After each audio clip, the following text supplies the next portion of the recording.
disclosure to exec deliberation. Conflict to make? No, I do not. Okay, we're good. All right, you look at the agenda. Do we have any issues with the agenda? Yeah. Let me go closer. Can you hear me now? All right. Any issues with the agenda? No. Then I'll look for a motion to approve. I make a motion that we approve the agenda order as it is written. Okay, have a motion, take a second. Motion second, take a vote. We'll Aye. start. Okay. Sorry. Aye. Aye. Okay. A review and possible approval of planning commission meeting minutes from June 14th, 2023. Did you No, get a chance to No, look? July. Or June. We got to change that. June was approved? Yeah. Oh, Yeah. well, I looked through June's and I approved, so we're good. I was not here for July, so Okay, but, so do we need to make a motion that we change that to July? We could amend it to approve July instead of June. You guys have a chance to work with them. I didn't, I looked through them. Did you I look did, through them? yes. Okay. okay. You- Looked oh, you have- accurate. Not very descriptive, but it's okay. Okay, then I'll take a motion. I'll make a motion, we approve the minutes for January, or July. July 17th. I second it. Okay, got a motion second, take a vote. Aye. Aye. All right, that takes us to the public forum. This is an opportunity for any of the public to speak on anything they would like that is not on the agenda tonight. And I now open the public forum. Nothing? Okay, all right. Okay, I'll close the public forum. Take us to reports. I have nothing to report. Any of the commissioners have anything to report? No. Planning and zoning, Darren or Riker? Oh, with mine, I'm gonna kind of default to Afton. Afton's got some things. Okay. Basically, things are still moving on the bypass road. Everything's moving. We're getting more and more development pressure, but still coming. There's no official applications coming through the door yet. So a lot of people kicking tires. Nothing outside of the agenda items. Okay, all right. And Afton? The report that I have is the report that we actually gave at council, but we thought that it might be beneficial if we give that report here too, just since not everybody goes to council and sees it. Just a couple of things that we talked about there. Just a heads up that the city has applied for. We kind of report on this. I'll just give you a quick history. We report on this in a couple of different sections. One of those is a financial report. One of those is a community report. And one of those is economic development. In the financial report, we just wanted to let you know that we have applied for a FEMA BRIC grant. It's a Building Resilient Infrastructure grant, and it is in the amount of $38,000. It's been selected for the next round of review, so we should hear back on if we got it or didn't get it in August. This grant is for an erosion hazard study, and it's the first step in applying for additional funding that would allow us to have crews come in and clean out Ash Creek and Laverkin Creek. So those are some areas that citizens have talked quite a bit about needing those cleaned out. And so anyway, so that's a funding opportunity. The other is the nightly rental ordinance has obviously been through Planning Commission and Council. And so the moratorium is over. And so now we're receiving applications and starting on the waiting list. Community report for Westfield Park, the update on that, the fencing is going up. I'm sure if people have been around there, they've seen that. We have the construction fencing going up. We've had the dirt dropped up there for the site. They're getting ready to grade that. That we are working on the restroom design right now. We have not put that park back out to bid. When we did put it out to bid, all of those came back considerably over the amount that we had available in funding for that. So we're going to start piecing that out, putting that out there. So we have a landscape design. We went back into the redesign phase of that park. We had some really good suggestions on post-tension for the pickleball courts and some things like that, taking out some retaining walls and sloping it instead. So that's finishing design so that we can get going. But we have had some dirt dropped off there for grading. So that site is being fenced off. So the playground will still be open. TRE, an update on the Trail Ridge Estates Park, that Frisbee golf course, they were out there setting some of the signs on Saturday. They're going to set the rest of those this week. So that Frisbee golf course will be back open so people can play on that. The Munsons did that for an Eagle Scout project. Really great job. They've done a great job doing that. And the city obviously supported them. The Choya Creek Bridge had some boards and things that were coming up. That has been repaired. And then on the Tokerville Parkway, Phase A, they are beginning paving on that. That's going under, that's beginning. They are paving everything except for the south end that JP Excavation is working on, and then the north tie-in.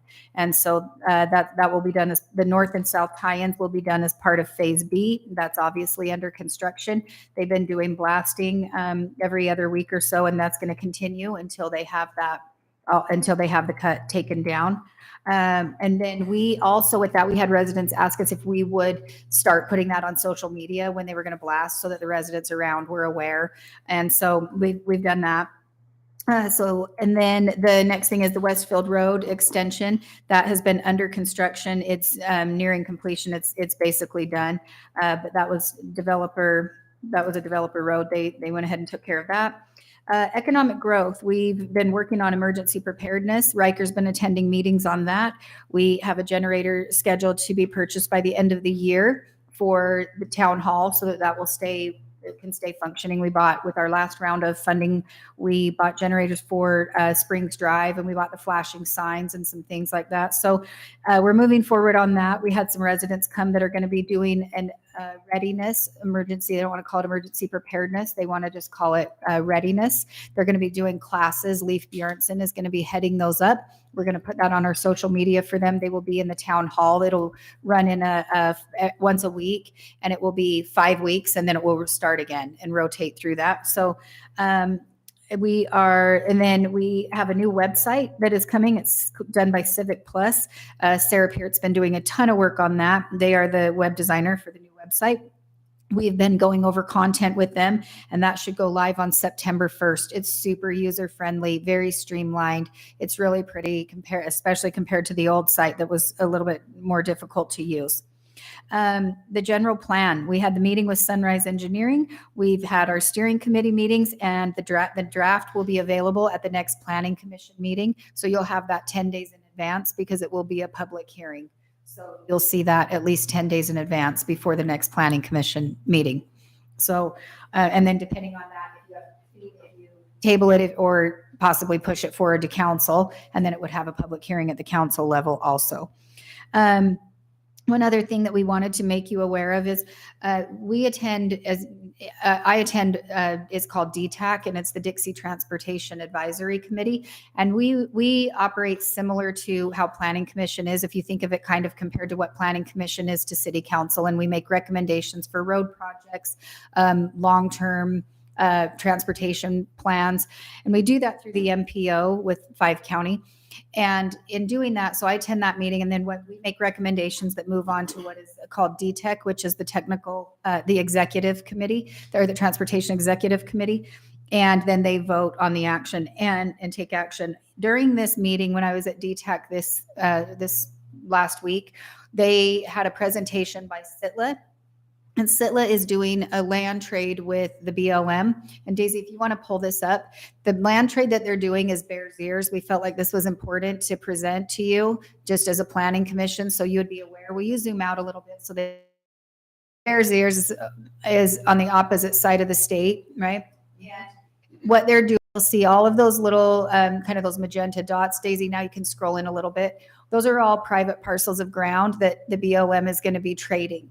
And when they do that, they do it based on appraised value. For this Bears Ears land trade, they identified based on acreage and appraised value. And so what they did is they contacted the landowners. They started working on the land trade, and they're trading this for property all over the state.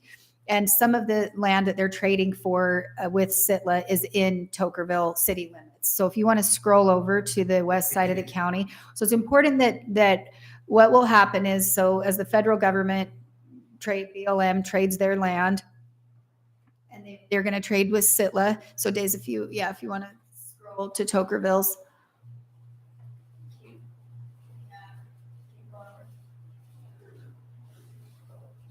almost there. And so you'll notice it. So these green chunks, those blocks represent the land that's in Tokerville. And Daisy, if you want to maybe just scroll in just a little bit more, you'll be able to see that some of this land is up by Anderson Junction, and then some of it is just to the south, but out west. And so once that land is traded to Sitla, Sitla could either hold it, or they can sell it to private developers, or they could do all sorts of things with that land. But it's just important to know that in that land trade, there is land in Tokerville be used for development. So no one is, the land trade is still in front of Congress. It's been heard twice. They anticipate getting an answer back by the end of this year. But then Sitla also said, it's Congress, so it could take it from 1 to 20 years to go through. But they are anticipating this happening by the end of this year. So we just thought that was important to present that to you, so that you might see some. That BLM land that's here in Tokerville? So this land would be Sitla land, but I yes. can tell you where that is. Yeah. Can you zoom back in there? Yeah. So the green on the right, that is going to be to the west, right at the ridge line, basically. The blue is Sitla land already. The white square there is private property. The long white is Water Conservancy District, where their wells are. Yeah, so it's just important to know that once that land trade happens and that land goes to Sitla, they do have the option to sell that to developers. So The top of the green, just to the left, that's where Devil's Hole is. Oh, okay. Stacy. Yeah, that actually is pretty nice. I used to own a piece of land right there, so. Okay. And so that's just an update that we wanted to give you. So given at council, but we just thought different people kind of attend different and watch different meetings. So that's all I thank you. have for that Thank you. report. I do have one question. And the Water Conservancy District working on our water ordinance, or could you give us a little update on Yeah, that? they've gone through and they tried to come up with some standards. They've passed those. They passed them out. They've passed those standards, and now we're going to start going back through and applying those to the ordinance. So they'll be submitted to you, and then you can review those, and then you'll have another. There's nothing that you have to do for adopting these standards. They're the district standards, but they are what will be used to craft that ordinance. So now Riker can start going back through. It changed quite a bit in there. They tried to take, when they originally had this, they had every city. They provided a template, and then they had every city come up with their own landscape ordinance. They encouraged them to use that as a template. What started happening is when the water district got those ordinances back, not all of them met the requirements for the grass rebate. So then they had cities that had created an ordinance that still didn't qualify for the grass rebate. So rather than trying to work with every city individually to get those to all comply, they just put a pause on it, and then they went back to the drawing board and came out with their own standards and have now distributed those to cities. So they're all going back through and redoing their ordinance too, if it doesn't comply and their council decided to rewrite it. But so ours, we are the only city in the water district that has not passed a landscape ordinance. So we definitely need to get moving on that. You will see that on the next agenda. Okay. Yeah. Okay, thank you. No more reports over there. We're good.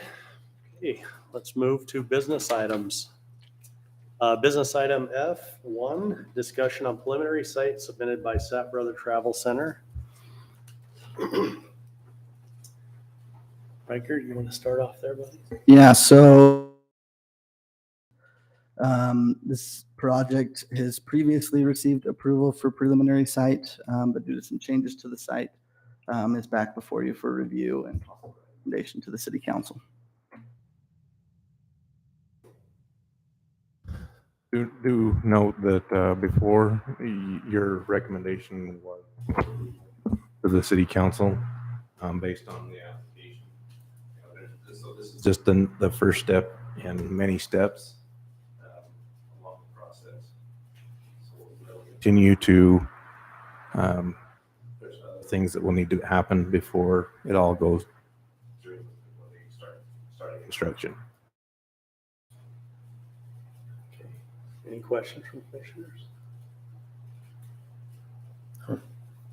With the staff comments.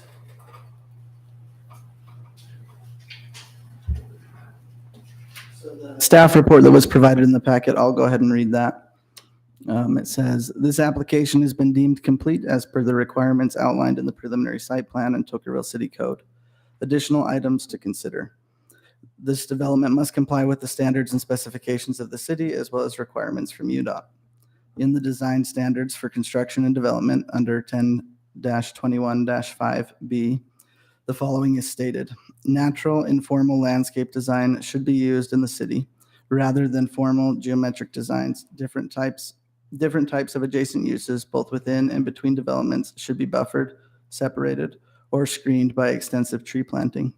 Staff has deemed that the above code is applicable to the location where the site fronts the roadway. The introduction to the general commercial design standards under 10-21A-1A states the following. The design of commercial spaces reflects the community's character.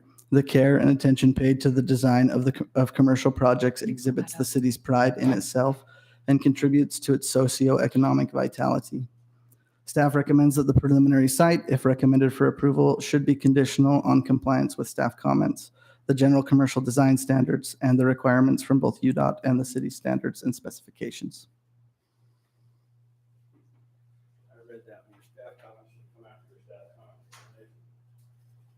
What's that? Should have had the comments for staff underneath that instead of put staff recommended preliminary site based on their comments. So I was expecting to see some comments down below that. They're above it. So in essence, in your packets, this came through, I don't remember, it was back in 2022, I think. August or October. November, maybe it was October. So if you go look at the site in that one, that it was approved and sent forward to the city council. Per our ordinance, we talked about, this is before we had Riker on board, so I was basically Riker. And essentially, all of the exact same things were required, the warranty deeds, the tiles, the maps, we require with a preliminary plat, we require existing and proposed utilities. We talked about design of a drainage, conceptual or preliminary design of drainage, which will be solidified in the construction drawings and also reviewed by our city engineering staff as well as all of the different utility companies to make sure that those are being incorporated. Some of the things that we'll also be requiring is landscaping. For our landscape, our current landscape ordinance, but we keep that. Also, he mentioned in his report there that basically the construction design standards, as we have in our ordinances now, we can make sure that those are followed as well with the construction plan design. We redline those plans. And if it takes 2 or 3 revisions, it takes 2 or 3 revisions. Usually doesn't. Usually it's pretty quick. The engineering companies usually take the red lines, implement those to the drawings, and then we do that as well. Also, we require, things such as a drainage, a preliminary drainage study, and also things that are in your agenda or in your package. So. There's also, if you look on there, there's a elevation change. It looks like it's 25 feet, things like that. Those are things that they have to follow our ordinance or our, for rock walls or for retaining walls and things like that. So that what I believe what we're doing here is looking, hey, does this fit the zoning, that type of thing? We can see their plan. They did provide the drainage plans, the electrical, all of that, but it's definitely going to go through more scrutiny as it goes forward. One question I do have, and this is kind of for Heath. Yeah. As I was reading through the highway commercial zone, it talks about permitted uses and conditional uses. Permitted uses are buildings under 5,000 feet. And conditional uses are buildings over 5,000. Also, the buildings being multi-use buildings. So one building that deals with restaurant or whatever, but they've got a travel center and also a repair shop. So it looks like they have 2 different things. So this is just kind of as a matter of it's in our code. Do they need to apply for conditional use because their buildings are over, both of them are over 5,000? Both of them are over? It's They not are over. combined to get, No, not combined. There, one's, I believe, 12,000 and the other one is Yeah. 14,000, I believe. Something like that. So I wanted to bring that up now so we don't have anything that's, against. yeah. Yeah, if it does require it in the commercial then zone for buildings or multi-use buildings or buildings over 5,000, they would need to get a conditional use permit. So in your first one, I believe there wasn't any preliminary at that point, they did supply, and we do not require that to be shown.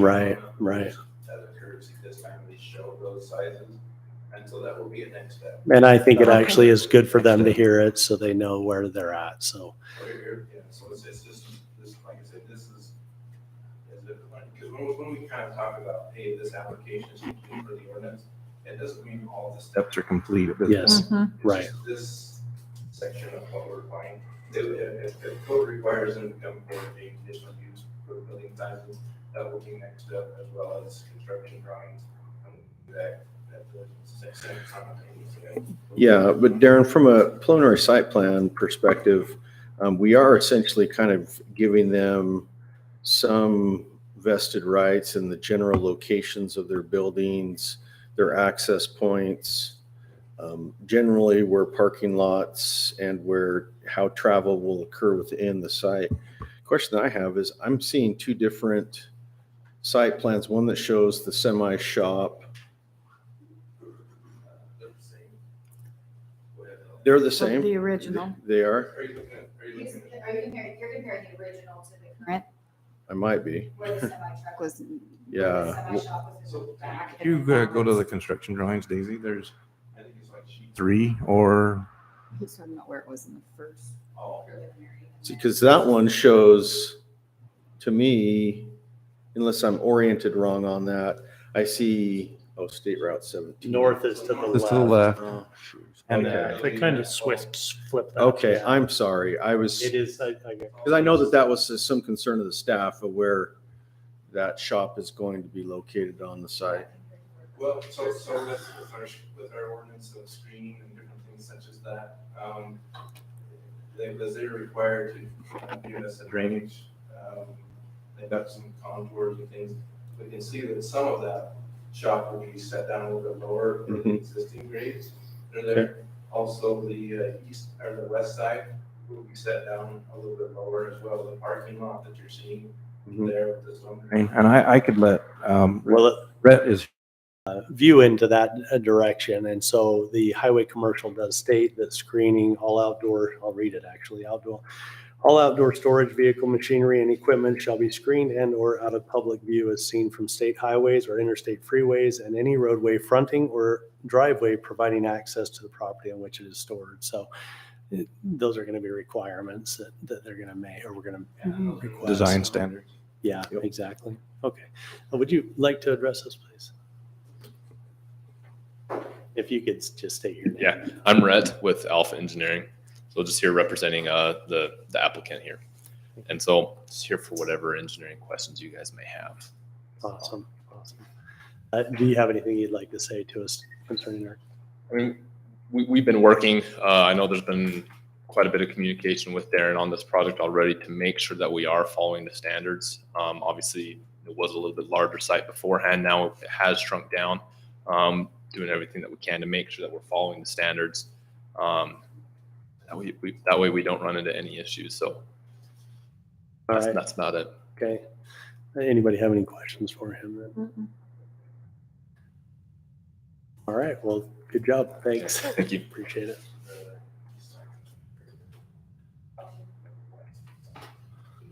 Yeah, the west side has a berm that goes up it, so it. The north side of the diesel shop does have a berm behind it, as well as you see the traffic pattern flows that they have that go through it would be the diesel refueling areas there on the west side.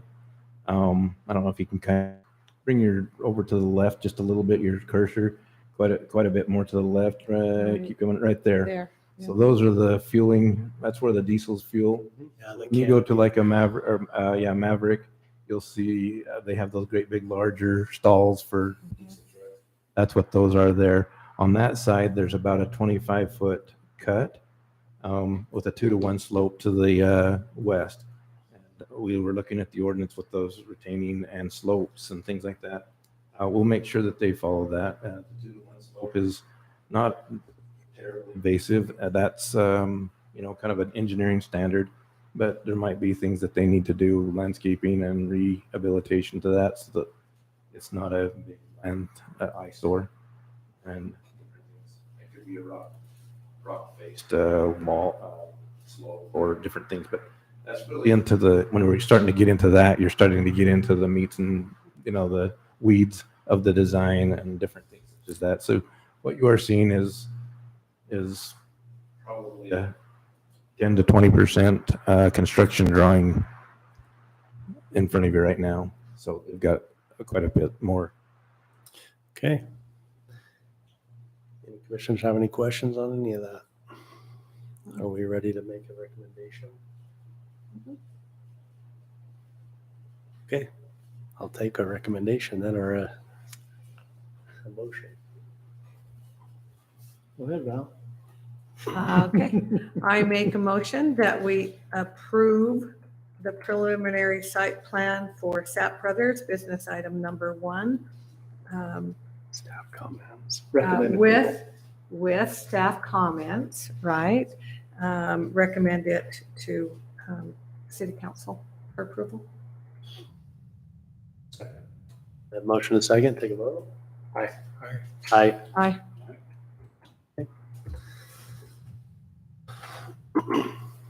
I don't know what to do with myself right now. What do It's really easy. Anybody have anything further to discuss tonight? No. Then I'll take a motion to adjourn. I'll make a motion, we adjourn. I'll second it. Motion and second, take a vote. Aye. You came out here just for that? What the hell were you thinking?